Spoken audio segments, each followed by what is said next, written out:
Alhamdulillahi Rabbil Alamin.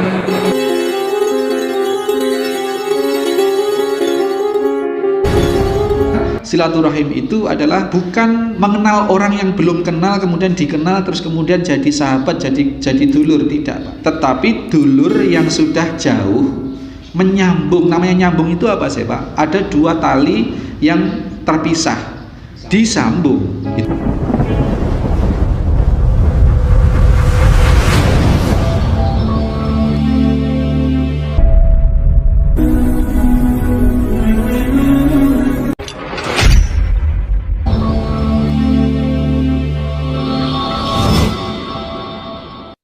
Assalamualaikum warahmatullahi wabarakatuh.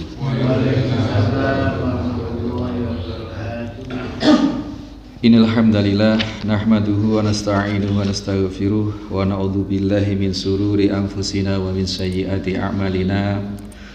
May yahdihillahu fala mudhillalah wa may yudlil fala hadiyalah.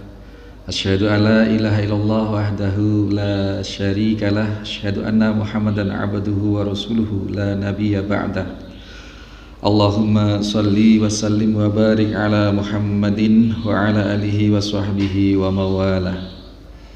Qala Allah ta'ala ya ayyuhalladzina amanu taqullaha haqqa tuqatih wa la tamutunna illa wa antum muslimun. Qala Allah ta'ala aidan ya ayyuhan nasu taqu rabbakumul ladzi khalaqakum min nafsin wahidah wa khalaqa minha zawjaha wa batha minhuma rijalan katsiran wa nisaa'a wattaqullaha alladzi tasaaluna bihi wal arham innallaha kana 'alaikum raqiba. Ya ayyuhalladzina amanu taqullaha wa qulu qawlan shadida yuslih lakum a'malakum wa yaghfir lakum dhunubakum wa may yuti'illaha wa rasulahu faqad faza fawzan 'adzim. Jamaah salat subuh mushola Al-Hikmah Talkandang rahimani wa rahimakumullah. Kita lanjut ke matan, menyelesaikan matan atau isi hadis yang tempo hari belum selesai. Bahwasanya ketika Abu Sufyan dipanggil kemudian diminta untuk berbicara sejujur-jujurnya, ditanyalah oleh Raja Hercules ini beberapa hal, panjang hadisnya. Di antaranya apakah benar di daerah Arab ada orang yang mengaku nabi? Adakah di antara kalian ini yang punya hubungan kekerabatan yang paling dekat dengan nabi siapa? Abu Sufyan. Kemudian Abu Sufyan itu yang ditanya-tanya. Siapakah di antara para pengikut nabi baru itu? Apakah dari golongan menengah ke atas, orang-orang kaya bangsawan? Apakah dari golongan menengah ke bawah, orang-orang kebanyakan? Dijawab dari orang-orang kebanyakan. Kemudian apakah semakin hari pengikutnya semakin bertambah atau stagnan atau berkurang? Dikatakan semakin bertambah. Itu diantara pertanyaan-pertanyaan sebagai konfirmasi. Karena Herakles ini sudah mengantongi informasi-informasi itu. Selain dari isaroh perbintangan yang dia dapat, dia juga banyak sekali berinteraksi dengan sejawatnya, membahas tentang kehadiran nabi baru itu, Sultanul Khitan itu, raja yang bersunat itu. Kemudian dari jawaban-jawaban Abu Sufyan itu semuanya cocok, termasuk pertanyaan yang ditanyakan oleh Raja Heraclius atau Hercules ini yang disitir oleh Imam Nawawi. Ini bagian yang paling penting. Qala Herakles, berkata Herakles bertanya kepada Abu Sufyan, wa madza ya'murukum, dan maka kemudian apa yang diajarkan kepada kalian? Dia nabi palsu, maaf. Dia nabi baru itu mengajarkan apa kepada kalian? Ajaran apa yang disampaikan kepada kalian, kepada orang-orang? Kemudian Abu Sufyan itu sekarang kita sebut radhiyallahu anhu, karena sudah Abu Sufyan ini pada akhirnya masuk Islam di tahun ke-8 setelah Fathul Makkah. Itu Abu Sufyan menjawab, qultu yaqul Aku mengatakan bahwasanya Nabi baru itu berkata, u'budullaha wahdahu la tusyriku bihi syai'an. Yang pertama yang disampaikan oleh Abu Sufyan, ajarannya adalah menyembahlah kepada Allah, Dia satu-satunya Tuhan yang tidak ada sekutu bagi Dia. Satu. Jujur Pak. Jadi ini meskipun masih sangat, monggo Pak Pandi, Abu Sufyan ini meskipun saat itu sangat-sangat masih membenci baginda Nabi dan umat Islam dan ajaran Islam, tapi dia di antara kehormatan bangsa Arab itu adalah pantang berkata dusta. Jadi meskipun sak jelek-jeleknya Abu Sufyan yang sedang memusuhi Nabi SAW pun dia memegang prinsip pantang berdusta, omong apa adanya. Di samping dia memang dipersaksikan oleh para kabilah yang lain, sehingga kalau Abu Sufyan ini berkata dusta, bohong, maka akan langsung dikoreksi oleh anggota kabilah yang lain. Maka disampaikanlah ajaran utama pertama yang disampaikan oleh baginda Nabi Sallallahu Alaihi Wasallam. Kata Abu Sufyan, pengakuannya kepada Raja Heraklius ini adalah u'budullaha wahdahu la tusyriku bihi syai'an. Beribadahlah hanya kepada Allah yang Esa, yang tidak ada sekutu apapun baginya. Itu yang pertama. Kemudian, dan ini sudah kita bahas, bahwa pensyahadatan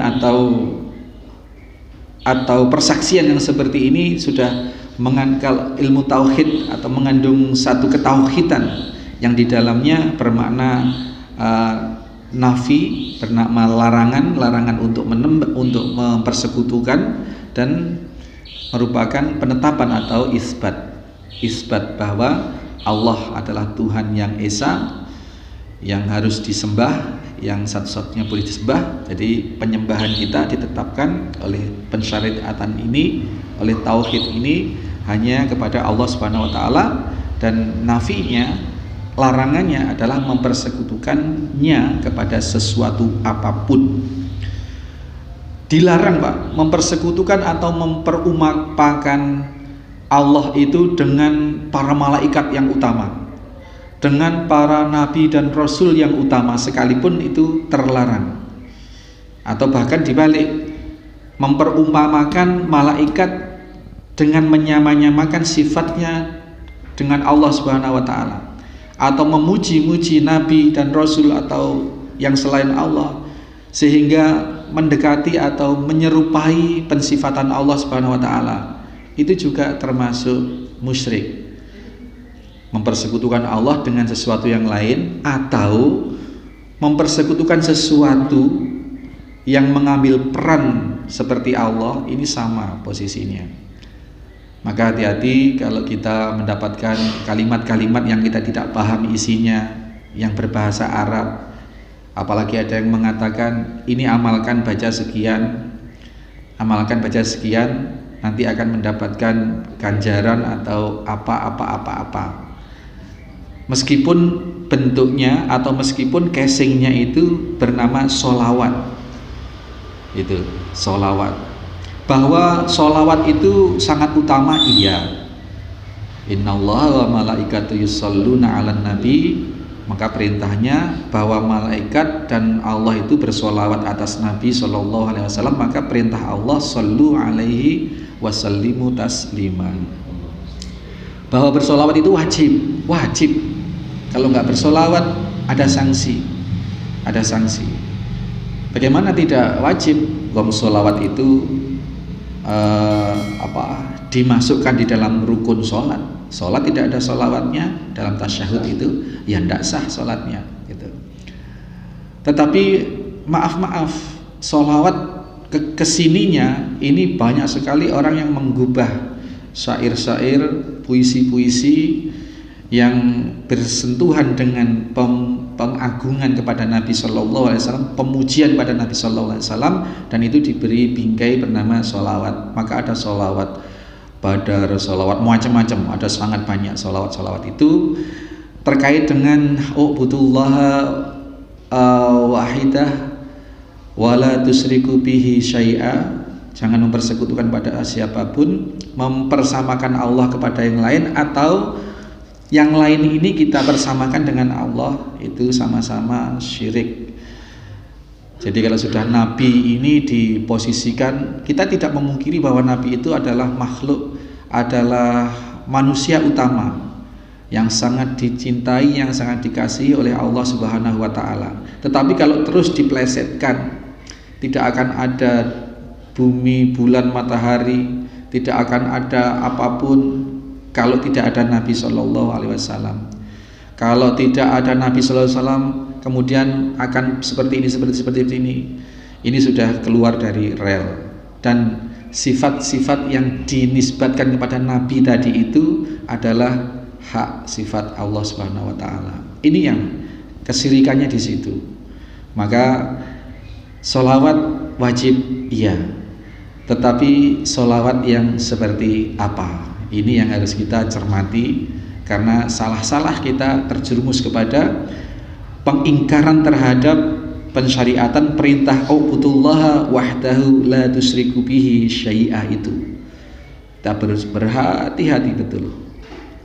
Kemudian ajaran yang kedua yang disampaikan, yang diperintahkan, yang diajarkan oleh Nabi baru ini, oleh utusan baru ini, pengakuan Abu Sufyan kepada Raja Heraklius adalah watsruku ma yaqulu abaukum.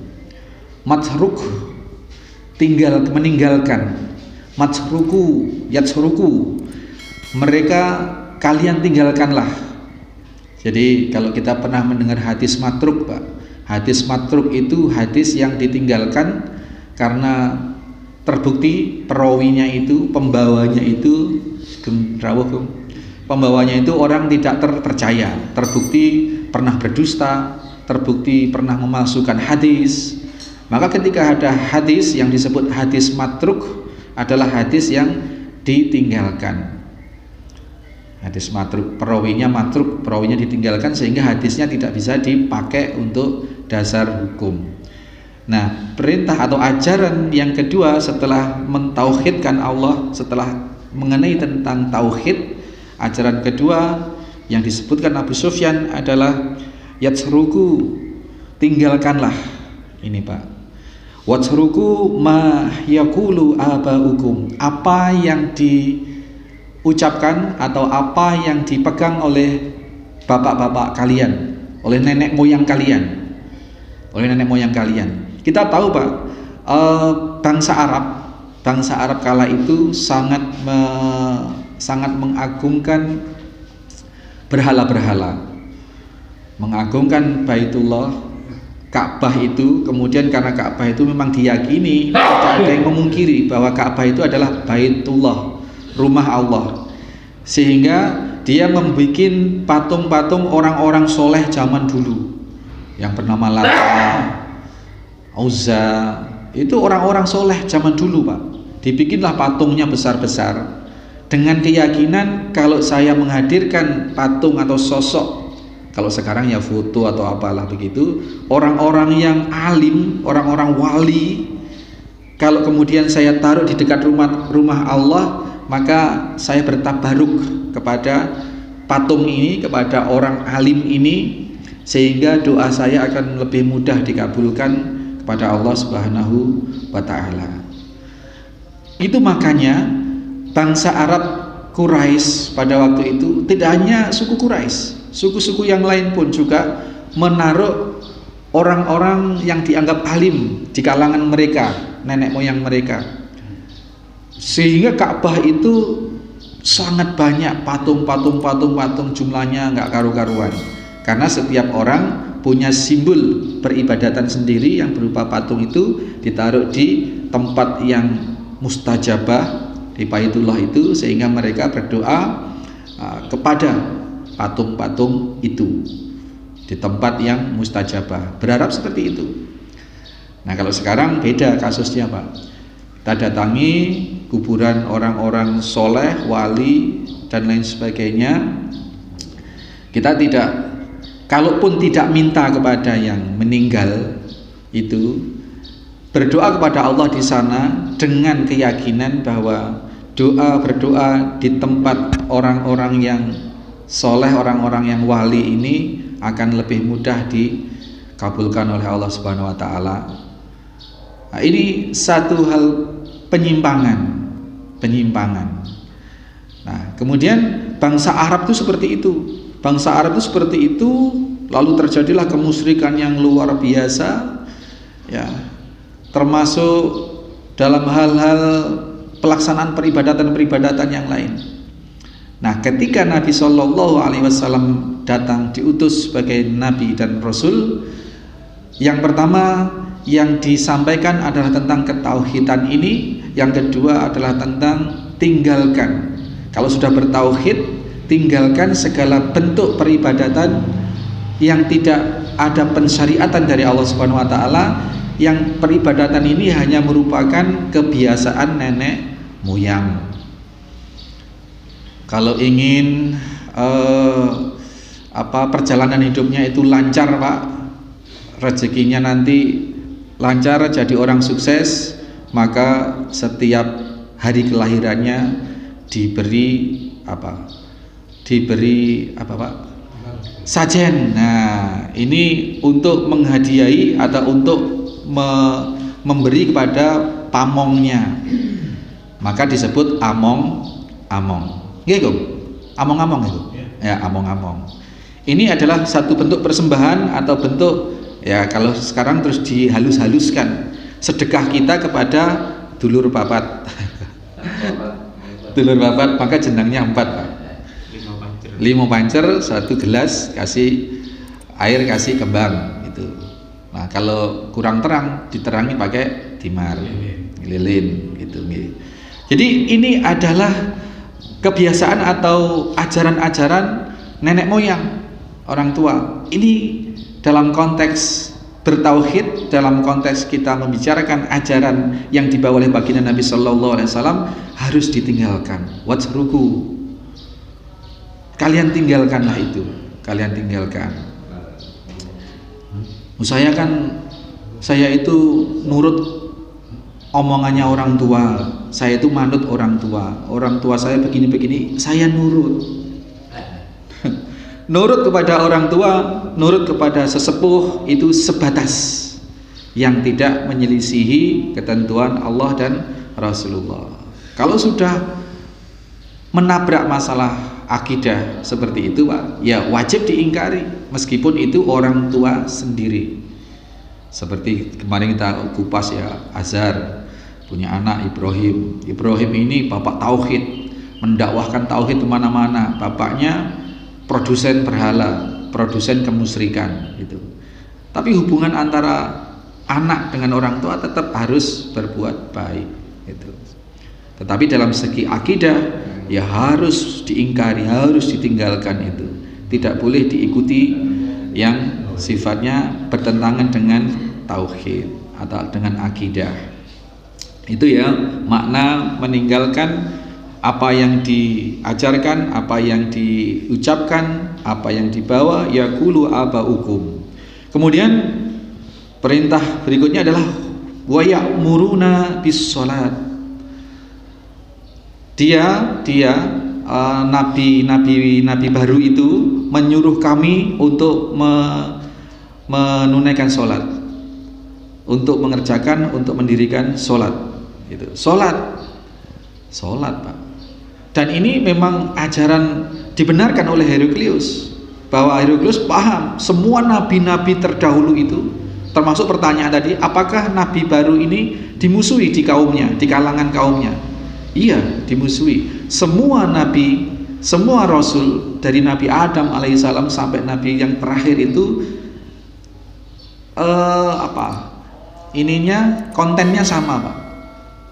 Membawa sesuatu ajaran yang ajaran itu bertentangan dengan kebiasaan yang sudah berlaku, kemudian ditolak oleh kaum menengah ke atas, yang mengikuti adalah menengah ke bawah. Semakin hari pengikutnya semakin bertambah, terus kemudian dimusuhi oleh kaum bangsawan, biasanya orang-orang yang punya yang tidak ingin hegemoni pengaruhnya itu terganggu, itu dimusuhi. Bahkan banyak nabi-nabi dan semuanya berada pada ancaman pembunuhan. Ada yang berhasil dibunuh, ada yang tidak berhasil dibunuh.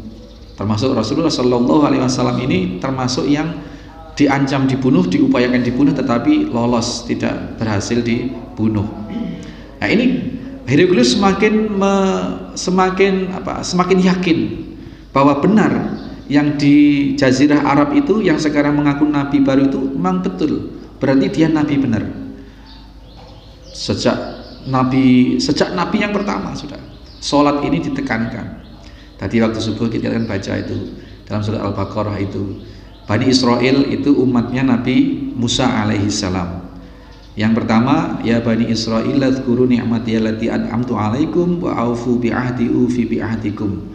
Wahai Bani Israel, ingatlah kalian akan nikmat yang telah aku berikan kepada kalian, dan peganglah janjiku kepada kalian, janjimu kepadaku dan janjiku kepada kalian. Itu Allah, ajaran Nabi Musa kepada Bani Israel.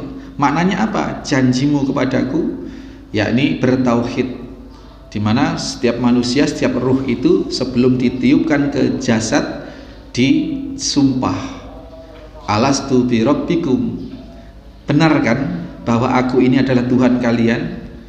Qalu bala syahidna. Ruh itu menjawab, benar, bahwa aku bersaksikan bahwa engkau Rabbku. Kemudian ditiupkan, lahir. Nah inilah janji, perjanjian suci antara manusia dengan Allah. Maka ufi bi ahdi, peganglah janji kalian kepadaku, ufi bi ahdikum, dan aku dan perjanjianku kepada kalian. Allah berjanji kepada semua makhluknya, kepada semua makhluk akan menjadi Rabb atau pemelihara, atau yang mencukupi rizki dan lain sebagainya. Itu ajaran tauhid. Terus kemudian wa aminu wala tastaru bi ayati samanam qalila, jangan ditukar, ya, jangan ditukar kebaikan itu, wala talbisul haqqo bil batil, keburukan itu dengan yang hak. Kemudian perintah berikutnya wa aqimus sholata wa atuz zakata warka'u ma'ar raki'in. Dirikanlah sholat. Jadi Bani Israel, Yahudi, kalau berkembang jadi Yahudi, Nabi Musa mengajarkan juga dari ajaran Allah, karena ajaran yang sama, untuk apa? Mendirikan sholat, wa atuz zakat warka'u ma'ar raki'in, dan membersamai, bersama-sama atau berjamaah, rukuk berjamaah, sholat berjamaah. Bisa dimaknai sholat berjamaah, bisa dimaknai berkomunal lah, atau berkoloni lah, atau apa ya, berkumpul lah, bergolongan lah dengan orang-orang yang rukuk, orang-orang yang sholat. Jadi kalau kita berkelompok, kita bermasyarakat, kita berteman, itu bergolongan, itu demokrasi. Ya, kalaupun memilih partai demokrasi, cari partai yang di situ isinya orang-orang sholat. Jangan orang yang mendustakan sholat, jangan orang yang menganggap akhirat itu tipuan masa depan, ramalan masa depan. Itu wajib ditenggelamkan itu, Pak. Kalau ada yang seperti itu. Perintahnya warka'u ma'ar raki'in. Ya, berrukuklah kalian, jadilah orang yang rajin sholat, yang lebur sholat, bersama-sama dengan orang-orang yang sesama orang yang rukuk. Itu sholat, dan itu ajaran semua nabi. Karena pada hakikatnya yang dibawa nabi itu satu saja dari Allah, yakni tauhid. Terus kemudian ajaran berikutnya, kata Abu Sufyan, yang disampaikan kepada Raja Heraklius adalah wal'afi. Jadi bisolati tadi, terus wasidqi, diminta untuk jujur. Nah ini diminta untuk jujur. Poinnya di sini yang terkait dengan apa ini, dengan bab yang kita bahas kali ini, jujur. Karena tadi itu apa? Kalau diurai panjang sekali ajaran jujur itu, masya Allah, ya. As-sidqu yahdi 'alal bir wal birru yahdi 'alal jannah. Sebaliknya dari sifat jujur itu adalah apa? Dusta ya. Innal kadzaba yahdi alal fujur wa innal fujura yahdi ilan nar. Itu sebaliknya. Dan ini diajarkan oleh baginda Nabi kepada dakwah Nabi kepada semua orang, kepada semua manusia. Maka Abu Sufyan sampaikan secara sebenar-benarnya kepada Raja Heraklius seperti itu. Kemudian wal afi, jagalah ifah atau jagalah kehormatan diri. Nah itu ya, jadi menjaga kehormatan diri itu kalau kita urai, ifah itu atau muru'ah itu atau harga diri itu bisa terjaga, bisa tergelincir dan bisa terjaga dari dua pintu. Yang satu pintu syahwat faraj atau syahwat kemaluan, yang kedua syahwat perut. Nah, jadi muru'ah atau izah, harga diri seseorang itu bisa tinggi dan bisa jatuh dari dua pintu itu, Pak. Kalau bisa menjaga ifah dalam dua hal itu, maka dia kehormatannya akan terjaga, terangkat. Tapi kalau tidak bisa menjaga kehormatan dari dua sisi ini, maka hancur seseorang. Ini ajaran tentang menahan diri dari syahwat, sehingga muru'ah atau ifah atau izah atau harga diri atau kehormatan itu terjaga. Jaga kehormatan itu perintah yang diajarkan, yang dibawakan oleh Nabi Shallallahu Alaihi Wasallam di awal-awal dakwah beliau kepada, tidak hanya kepada orang Islam tetapi kepada segenap manusia. Tadi itu. Dan yang terakhir adalah wasilah, menyambung tali silaturahim. Ini sering terjadi ambigu, Pak. Yang betul silaturahim atau silaturahmi. Ini Pak ya, ini sering. Kalau silaturahmi itu berasal dari Rahman. Dari Rahman. Rahman ini sifat kasih Allah ya kepada semua makhluk, siapa saja ketika ada di dunia. Sehingga kepada orang kafir, kepada orang musyrik, kepada siapapun Allah menjamin rizkinya. Allah juga menetapkan hukum-hukum sunatullah. Kalau dia berhati-hati, dia akan selamat di dunia ya, Pak. Kalau dia mengendarai mobil, mengendarai sepeda atau berjalan di jalan raya, hati-hati, dia selamat. Nggak peduli orang musyrik, nggak peduli orang mukmin, nggak peduli siapapun yang menjalankan sunatullah dengan benar. Kalau ingin dapat uang ya kerja misalnya, seperti itu. Ini sifat Rahman Allah. Maka silaturahmi, kalau silaturahmi ini termaknai menyambung ukhuwah, hubungan kepada orang siapapun, pada siapapun. Tetapi kalau silaturahim ini rahim, ini kasih sayang Allah khusus kepada orang-orang beriman kelak di akhirat yang mendapatkan surga. Artinya ada pertalian khusus. Nah, silaturahim itu adalah menyambung tali hubungan baik kepada orang-orang yang punya keterkaitan rahim atau keterkaitan nasab atau keterkaitan persaudaraan, keluarga. Nah, inilah yang dimaksud silaturahim. Maka silaturahim itu adalah bukan mengenal orang yang belum kenal kemudian dikenal terus kemudian jadi sahabat, jadi dulur, tidak, Pak. Tetapi dulur yang sudah jauh menyambung. Namanya nyambung itu apa sih, Pak? Ada dua tali yang terpisah disambung, gitu ya, Pak ya. Nggih, disambung, diikat lagi. Inilah yang dimaksud menyambung silaturahim. Silah yang dimaksud itu seperti itu. Silah yang dimaksud silaturahim, menyambung silaturahim itu yang dimaksud adalah kerabat-kerabat kita yang sudah balung pisah ya, atau sebenarnya masih dekat tetapi pernah ada masalah apa sehingga renggang. Lah inilah kewajiban sambung. Atau antar sepupu sudah jauh, tidak pernah saling kenal, tidak pernah, berupaya disambung kembali. caranya gimana lah. Kalau sekarang trennya itu bikin reuni lah, bikin apa begitu Pak. Nah tetapi yang spesifik dalam silaturahim ini, yang terkaitan dengan ini adalah keluarga yang sudah ada itu, yang terpisah atau renggang itu karena masalah salah paham lah, masalah macam-macam warisan itu yang paling banyak sekarang. Kayak di mana itu dengan pamannya, dengan waduh kayak musuh sudah seperti itu. Ini sambung Pak, ya ini perintah. Dan orang sebaliknya, karena ini perintah yang utama dan menyambung silaturahim itu luar biasa pahalanya besar. Sebaliknya orang yang memutus silaturahim ini haram masuk surga.